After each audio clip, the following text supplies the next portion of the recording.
نايا waxaan la hadlayaa naagta la leeyahay hebelow balbalaarka maxay magaceed fartuun balbalaar naya horta fool xumidana carabdi ku dhashay was adduunka waxa la yiri qofba qofku ka falxun yahay waa ka kibir badan yahay naya islaamka ilaahay ma ka fariisatay Allah ku dhalay wajiga ay moodo fito biyo kulul lagu dhaqay halkan fiiriya waa tana naadu tira badnida mar aad dhahdid nin baa ii soo xiray surwaal mar aad dhahdid calool baa saan ah mar aad raadiyo ka hadashid mar aad nin ku dhagtid naadu ka tira badnida ونيو قف كان dadkii dhalay may qabsadaan amoodo qof xaar soo hayo biya ilaahay yaqaan islaam ah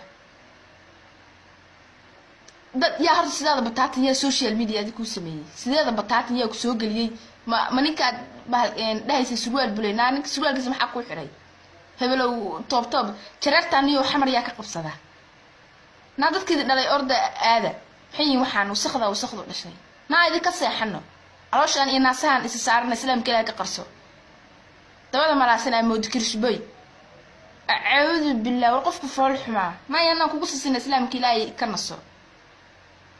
أعوذ بالله من الشيطان الرجيم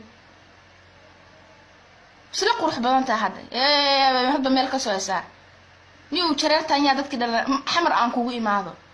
السيد شرفت إلهي لها بان كدارتي غاري بان كجيرتينا يعني dadka ilaahay gaarigu inta wuuba jiraa wuuba caadi uu jiraa laakiin adigu inta xarig ugu xiro baan kugu jiidiyaa baan laamiga iska bakaaraan kugu jiidiyaa wallahi diin kale ma haysatid qof iyo bishmaa balaqsan la aamoodo habar futadeed dadka ilaahay ka fariisan carab baa ku dhashay